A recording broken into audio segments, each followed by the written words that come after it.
I really thought this was all about hair. I mean, okay, I'm going gray.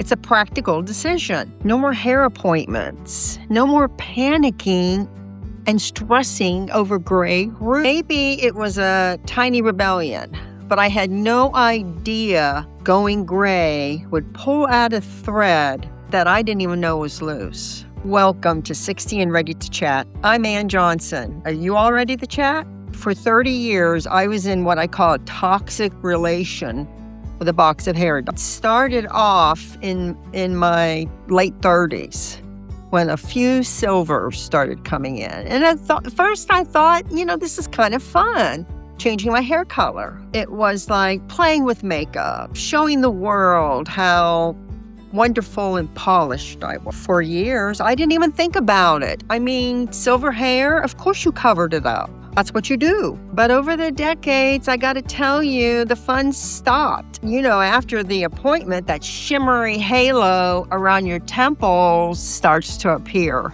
And then what do? It became a chore, expensive, time-sucking ordeal I had to go through. Then the 50s hit. And dealing with a teenager, menopause, and a shifting career really started taking its toll on me. And here I was, still clinging to the hair color I had in my 20s. It was like, I think, wearing a mask that was getting heavier and more noticeable every year. I was completely out of sync with myself. And this created a disconnect that was pretty loud. The decision to go gray wasn't a big lightning bolt decision. It was more like a tide coming in. It was more like a whisper of curiosity. I'd see women on the street rocking silver hair, and I'd think, could I do that? I mean, they'd look so confident and chic.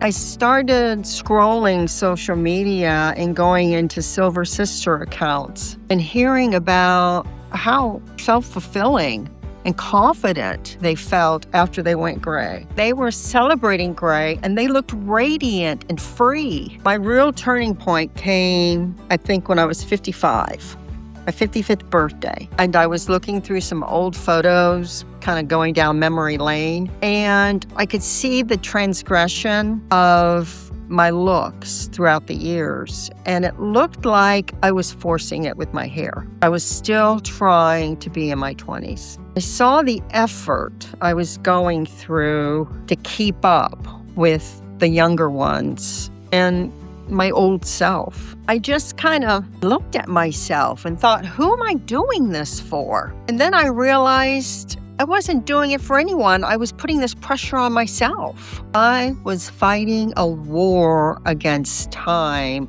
And frankly, it was wearing me out. That night, I made a deal with myself. And I said to myself, I'm going to stop fighting this. I'm going to go gray. And I gotta be honest with you, when I made that decision, I was kind of terrified. Questions were just bombarding me. What would people say? Would I look old? What would my husband think about it? Would he find me unattractive? The fear was so real that I could feel it in my stomach. But I also felt a resolve to do it. This wasn't about hair.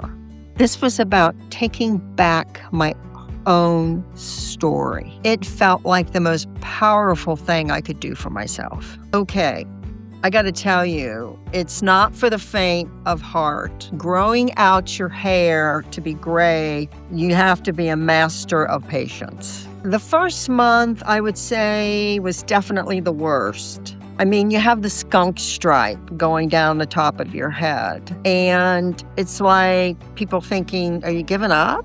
Can't you afford to get your hair done? I really got creative with the scarves and the headbands. And I kept changing my part, thinking that would help.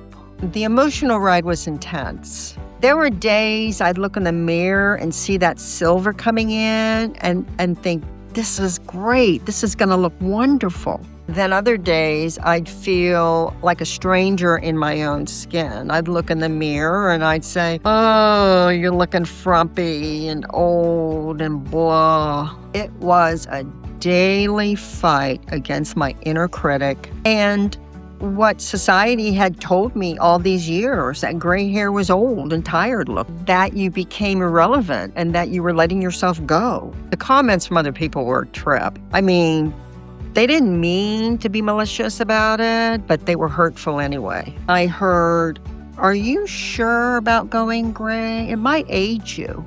Well, here's my favorite, the backhanded compliment. "That is so brave of you." But for every one of those depressing compliments, there came a good one in an unexpected place. Like the cashier checking me out, commenting, "That silver you have coming in looks really pretty." Or a friend saying I looked real for the first time. My friends and some family members from my support group, they kept reminding me this transition was not permanent, that it would end. About 10 months later, I was meeting a friend for lunch, and I was going through my old dance of hiding the demarcation line. And at that point, I realized, you know what? This is almost over, and my gray looks fabulous. So I brushed back my hair to let that big silver streak show. Then when I looked in the mirror, I saw something I hadn't seen before. I didn't see a big problem. I saw me. The silver wasn't a sign of decay. It had light and dimension that my color hair had never had. Later that day, my friend, who I hadn't seen in a while, said, "Man, that silver's looking great, but there's something beyond your hair. You look happy." I realized in that moment that I was happy, that low-level anxiety about my roots was gone. I felt this feeling of peace, like I wasn't mourning the young woman from long ago, but I was excited about the woman I was now. This whole journey can be a little frustrating and sometimes lonely, but many of us are going through it. So do me a favor and take a moment and put in the comments how you went through the gray hair transformation.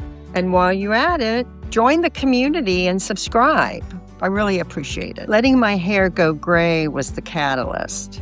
I mean, I pulled at that thread and that tapestry of life started unraveling. I was morphing into a new identity. And the second I let go of that old identity of clinging to youth, I started questioning other aspects of my life. My career was in an industry that put a high value on youth, and I could feel them pushing me out. But suddenly I had the guts to look at the whole picture and say, do I have a passion for this anymore? And the answer was no. And believe it or not, embracing the change in my hair gave me the confidence to leave that career and start a writing business, which I had always wanted to do, but never had the guts to do it. I gave my closet a facelift. I mean, those old beige and some light grays and pale colors just didn't do it anymore for me. They made me look blah, and I felt blah in them. So I changed my wardrobe to bright colors. And I didn't start off getting a whole new wardrobe. I started off kind of putting a scarf around my neck or over my shoulder, a bright colored one. And I felt better, and I looked better, too, with the silver. I started wearing bold lipstick again, and I could finally see myself in Technicolor instead of black and white. This whole process helped me look inside myself and deal with parts of my life that I had been covering up. When I stopped looking for other people's approval for my hair, I started thinking, what other things don't I need approval for? If there's one thing I learned about all this, that is, it really was never about the hair. It was about finally giving myself permission to evolve. We're told that gray hair is a sign that you're fading, that you're becoming invisible, that you're becoming blah. But I gotta tell you, I have never felt so vibrant in my life. I feel like myself. The fear of looking old was just that, fear. Now I look at my hair and I see it as a symbol of who I am and what I've learned, wisdom. So if anyone's on the fence about going gray, let me tell you, there's no wrong choice. I mean, if you like your hair dyed, stick with it because you be you. If you want gray hair, go for it. I mean, it's not a permanent decision. That box of dye is always going to be there. So if it doesn't work out, you can go back because nothing is permanent. But the self-discovery happens when you stop fighting your own body as a gift that will stay with you. When I started this, I thought I was just making a cosmetic change. I was wrong. I was deciding to walk into a brand new chapter of my life, a chapter that isn't defined by what society expects or about a fear of looking old, but of authenticity and self-love. Going gray didn't make my life smaller. It blew it wide open. It gave me options that I didn't know I had. And it stopped me from looking for approval from everyone. This isn't the ending. This is a revolution. And it turns out my gray hair isn't a crown of aging. It's a crown of glory. Don't forget to subscribe, and thanks for the chat.